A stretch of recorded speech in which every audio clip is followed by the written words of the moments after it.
Maka kita mendengar peribahasa mulutmu adalah harimau.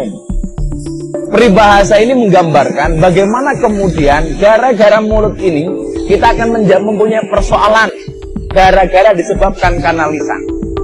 Maka Rasulullah Muhammad SAW memberikan rambu-rambu bagaimana kemudian kita mengatur mulut ini.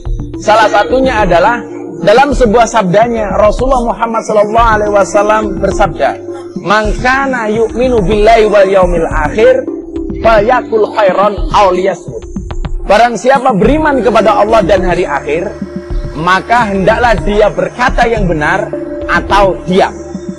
Soal mulut pilihannya dua, berkatalah yang baik atau diam. Tehmu dioke ra? Masih, ya kono didol goblok.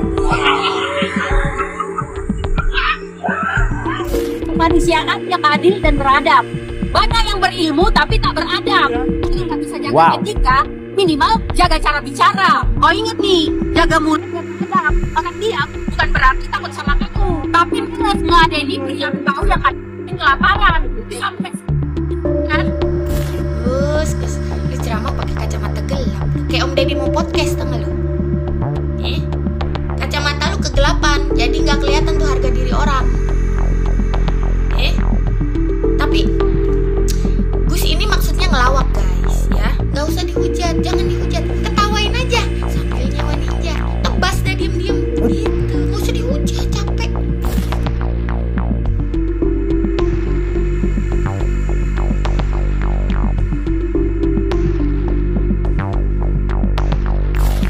Lagi viral Gus Miftah, kata-katanya yang merendahkan seorang bapak penjual es teh mendapat perhatian dan sorotan. Meskipun sudah minta maaf, tapi rasa tidak puas netizen masih terus bertambah.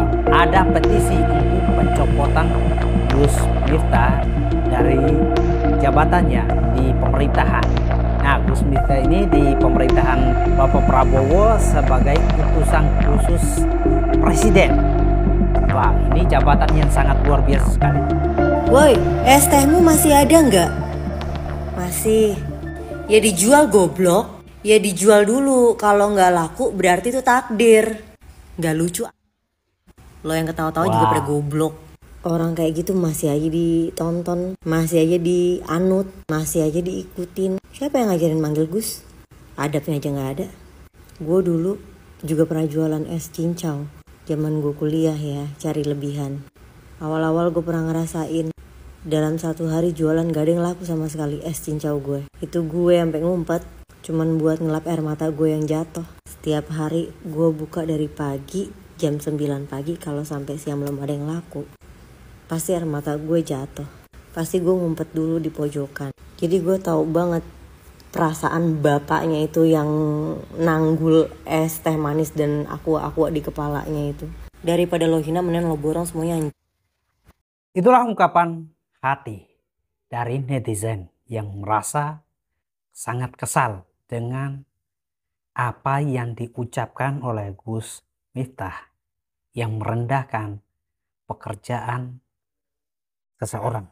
Pertanyaannya, apakah permintaan maaf yang dilakukan oleh Gus Miftah ini itu benar-benar minta maaf atau tidak nih? Mari kita dengarkan video yang satu ini ya. Minta maaf. Menurut kamu dia minta maaf? Aku sebagai anak komunikasi justru melihat itu bukan permintaan maaf. Justru lebih ke intimidasi. Apalagi dengan cara dia merangkul ya. I mean like dengan cara dia minta maaf kayak gitu itu menimbulkan asumsi asumsi seolah-olah nih orang deket nih sama gue, kenapa lo pada mau ngapain? Gue nggak menyinggung perasaan dia, kalau itu cuma bercanda aja ya, justru itu bentuk guyonan selanjutnya ya, cara gitu. Minta maaf yang benar gimana? Cara minta maaf yang benar mungkin lebih ke lo minta maaf dengan rendah hati terhadap perasaan dia yang tersakiti, bukan untuk pembelaan diri atau takut dicaci maki. Buat teman-teman yang belum nonton videonya, kronologinya seperti apa, alangkah baiknya saya memutarkan untuk kita nonton bersama. Oh kon borong. Es tehmu oke ra? Masih, ya kono didol goblok.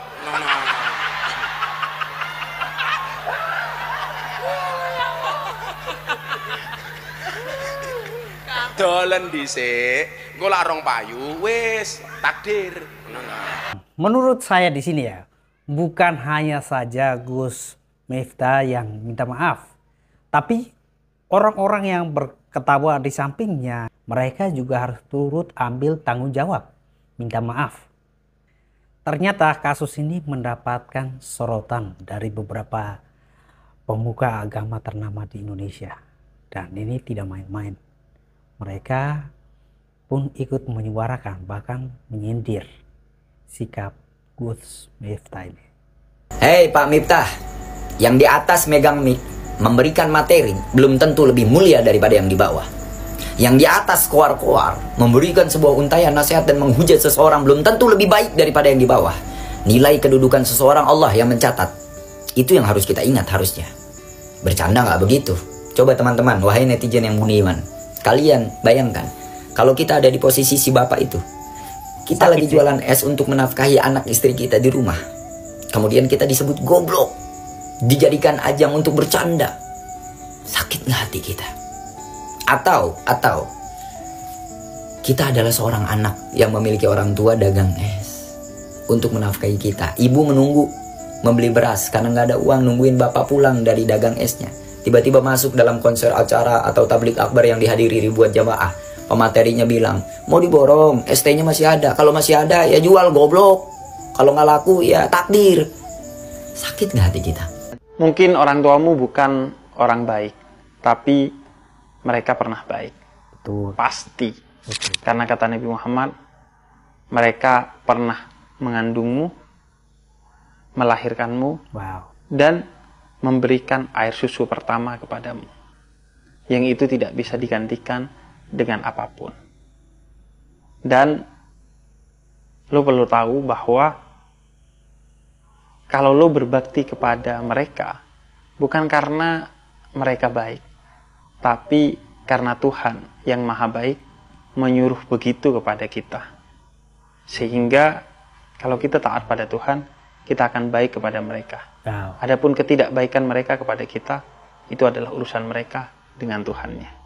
Sampai sekarang ini kalau kita searching di media sosial, apalagi di TikTok, ada ribuan bahkan puluhan ribu orang yang masih kesal. Bahkan ada orang yang kayak memberikan contoh, kalau misalnya saja itu terjadi ke bapaknya, ke orang tuanya, pasti dia akan mencari Gus Miftah.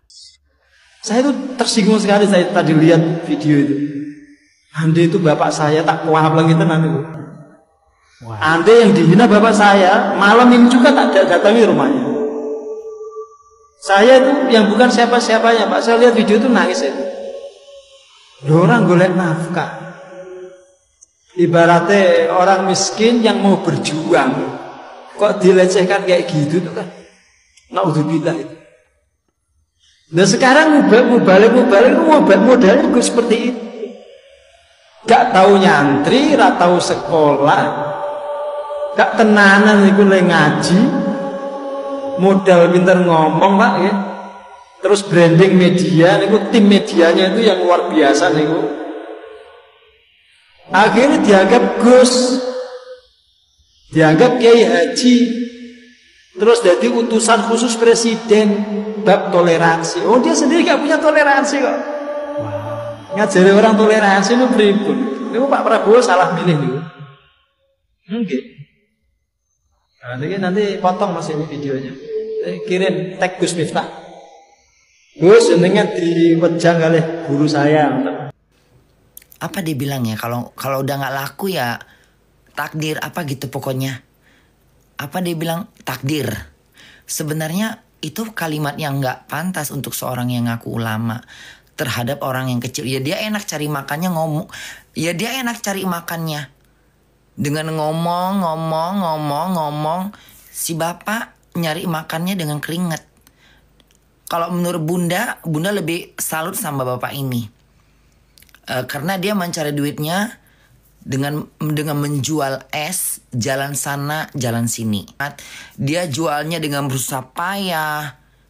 Beda sama yang ngomong, yang ngoceh, ngomong dapat duit. Beda.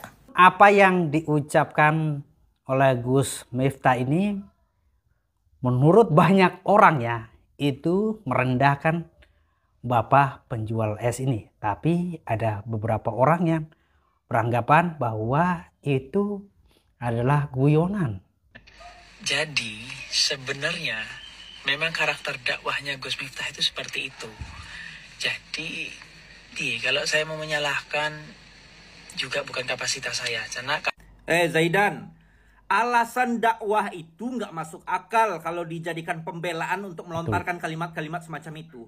Dilontarkan kalimat semacam itu ke pedagang. Coba, kepada pedagang dikatain dengan kalimat semacam itu, masuk akal nggak kira-kira? Hanya karena Gus Miftah itu mampu memborong dagangan orang, bukan berarti juga kalimat itu pantas untuk dilontarkan kepada pedagang. Sudahlah, alasan guyon-guyon itu udah nggak masuk akal. Kau mengatakan, oh tidak mampu menyalahkan karena tidak ada kapasitas, tidak berkapasitas, dan lain sebagainya. Tapi kau ikutan ketawa. Ketawa, bisa kau ketawa. Astagfirullah. Ternyata orang yang ikutan ketawa itu mencoba memberikan klarifikasi. Aduh, mencoba menutupi lubang yang sudah digali. Sudah ada petisi untuk pencopotan Gus Miftah dari jabatannya sebagai utusan khusus presiden. Ini beneran terjadi loh teman-teman. Gua dengar-dengar Partai Gerindra sudah tahu situasi si Miftah yang sedang viral, yang sedang mengobok-obok atau menggoblok-goblokkan pedagang es. Dan katanya Presiden Prabowo itu adalah orang yang tegas dan sangat mencintai pedagang-pedagang kaki lima ataupun pedagang apapun. Karena gue lihat juga komen dari adminnya Partai Gerindra, capek kak kabinet lagi bagus-bagusnya kerja, ada aja gebrakan yang merusak momen. Nah, berarti Partai Gerindra pun sebenarnya jijik lihat momen itu. Artinya kita menunggu Pak Prabowo mencopot si Miftah sebagai pejabat pemerintah. Kita tahu sendiri kalau si Miftah ini adalah utusan presiden. Kita tunggu si Miftah dipecat. Dia digaji dari pajak masyarakat. Jadi wajar kita masyarakat berhak untuk menunggu momen si Miftah dipecat. Kalau itu nggak dilakukan, berarti yang katanya Presiden Prabowo ini adalah orang yang tegas, berarti dia cuman omon-omon. Kalau nggak berani mecat si Miftah, kalau udah begini, gue yakin pasti akan diundang pokersnya Deddy Corbuzier untuk klarifikasi. Lagu lama. Nah, teman-teman semua, dari kejadian ini apa yang bisa kita belajar? Apa yang bisa kita petik? Ada dua hal yang kita bisa ambil hikmahnya. Pertama, mungkin Tuhan menggunakan cara tersendiri untuk menegur kita atau memberi kita alarm nih. Harus hati-hati nih dengan hal sepele. Kesalahan kita sendiri, merendahkan orang lain. Akhirnya Tuhan, ini orang harus diselamatkan nih, ditegur nih. Supaya alarm itu bunyi dan mengingatkan kita untuk tidak boleh terlalu melangkah terlalu jauh, melampaui kemampuan atau keterbatasan kita.